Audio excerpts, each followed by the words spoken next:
देखिए 2014 के बाद इस देश की राजनीति में क्या हुआ ये देखना समझना और जानना बहुत ज़रूरी है, क्योंकि भारतीय जनता पार्टी को हमेशा से सवर्णों की पार्टी कहकर जो है इन लोगों ने लेबल करने का काम किया, जबकि आज देश की लोकसभा में, राज्यसभा में और केंद्र की सरकार के अंदर जो सबसे ज़्यादा प्रतिनिधित्व जो भाजपा की सरकार ने जो है हर जो है समाज के तबके को देने का प्रयास किया है। एससी, एसटी और ओबीसी वर्ग के लोगों को एक महत्वपूर्ण भूमिका में जो है केंद्र की सरकार के अंदर रखा है, चाहे वो लोकसभा से चुन के आने वाले प्रतिनिधि हों, चाहे वो राज्यसभा के अंदर लाई जाने वाले तमाम नेता हों।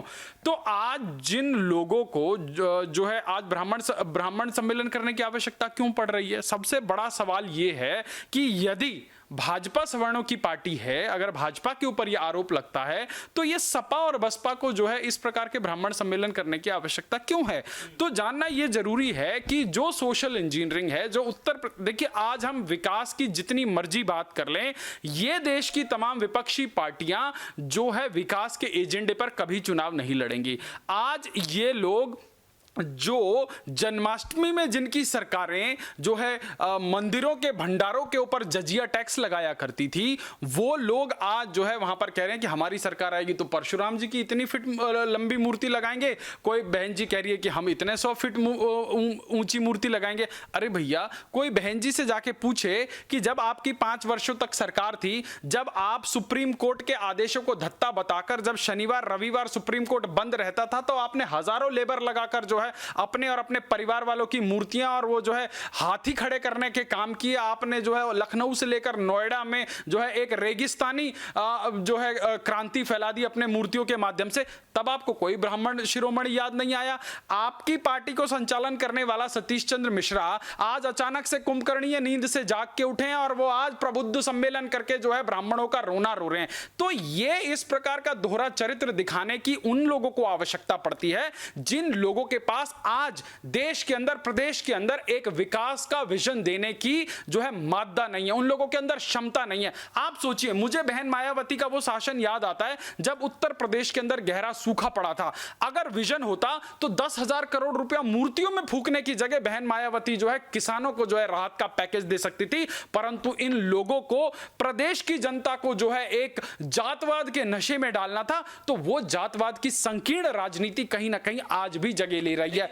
जब 2014 के बाद की राजनीति, एक देश के अंदर आमूल परिवर्तन आया, जब नरेंद्र मोदी के नेतृत्व में इस देश के अंदर एक विकासवाद की जो है चर्चा चल पड़ी। पर आज सबसे बड़ा सवाल यही है कि विपक्ष के लोग विकास के तमाम मानकों पर चर्चा क्यों नहीं करते, आज वो विकास के विजन की बात क्यों नहीं करते, क्यों आज उनको जो है जातवाद, क्षेत्रवाद, भाषावाद के ओतप्रोत ही अपनी राजनीति जो है चलानी है। तो ये बड़ा सवाल उन सभी लोगों से पूछा जाना चाहिए जो आज जो है बड़े हिंदू बनने की कोशिश कर रहे हैं, जिन्होंने राम का विरोध किया, जिन्होंने अपनी सरकारों में कुंभ के आयोजन के लिए एक मुस्लिम व्यक्ति को जो है मंत्री बनाया, उसका जो है प्रभारी बनाया, और आज वो लोग मंदिर दर मंदिर और जाकर शंकराचार्यों के पैरों में लेट रहे हैं और कह रहे हैं कि 22 में बाइसिकल। अरे भैया, तुम लोगों ने बनारस की सड़कों पर जो है संतों को, महंतों को जो है रगड़ रगड़ कर पीटा था, और उसके बाद आज तुम लोग अपने पापों का प्रायश्चित करते हो।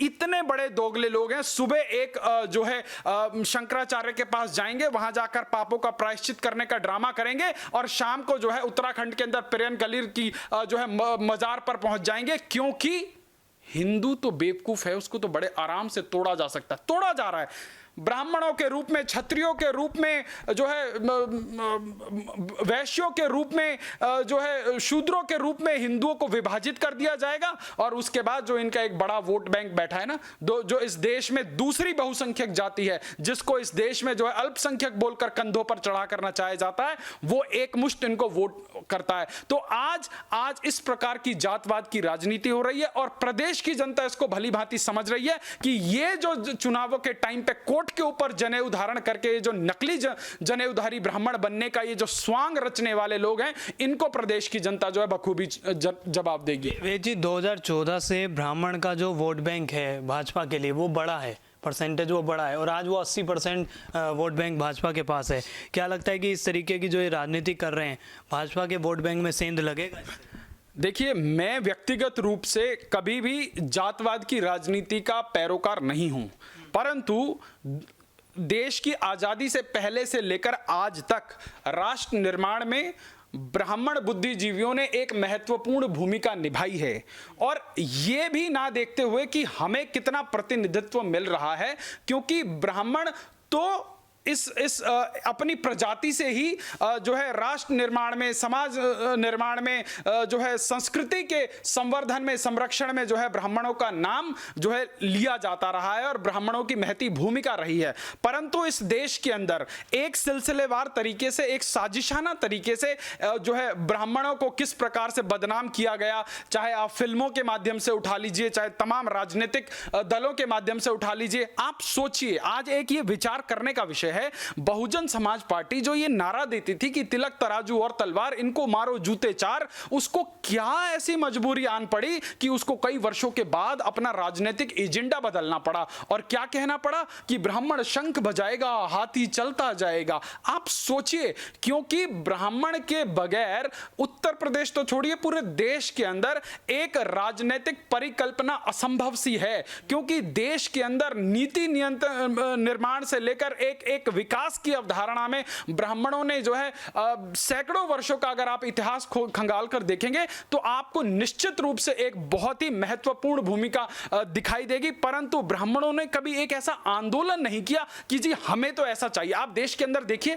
2014 से लेकर आज तक पिछले 7 वर्षों में इस देश के विपक्ष ने इस देश की विकास की पटरी पर ले जा रही जो देश की गति है उसको कहीं ना कहीं डिरेल करने का काम किया। कहीं पे जाट आंदोलन हो रहा है, कहीं पे जो है पटेल आंदोलन हो रहा है, कहीं पे मराठा आंदोलन हो रहा है। तो इस प्रकार का जातिवादी जहर घोलने का काम इस देश की संस्कृति में हो रहा है। परंतु मुझे लगता है जो लोग देश के विकास की बात करते हैं, जो लोग राष्ट्रवाद को समझते हैं, जो लोग नरेंद्र मोदी के विकास के एजेंडे को समझते हैं, जो लोग जो है उत्तर प्रदेश के अंदर योगी आदित्यनाथ जी का गुड गवर्नेंस का मॉडल देख पा रहे हैं, वो लोग इस जात पात से परे जो है विकास को वोट देंगे। और इन सभी साजिशाना ये जो आज की डेट में ये काल नेमी घूम रहे हैं ना, आज ये जो बड़े हिंदू बनने की कोशिश कर रहे हैं, इनको ईंट का जवाब पत्थर से देंगे। लेकिन वेद जी, यूपी में 2022 की जो चुनाव थे, एक तरफ देखा जा रहा था कि मुस्लिम वोट बैंक को खुश करना है, मुस्लिम वोट बैंक की तरफ सब कुछ देख रहे थे, लेकिन जैसे ही ओवैसी की एंट्री, ये सारे ट्रांसफर हो रहे हैं ब्राह्मण वोटों की तरफ।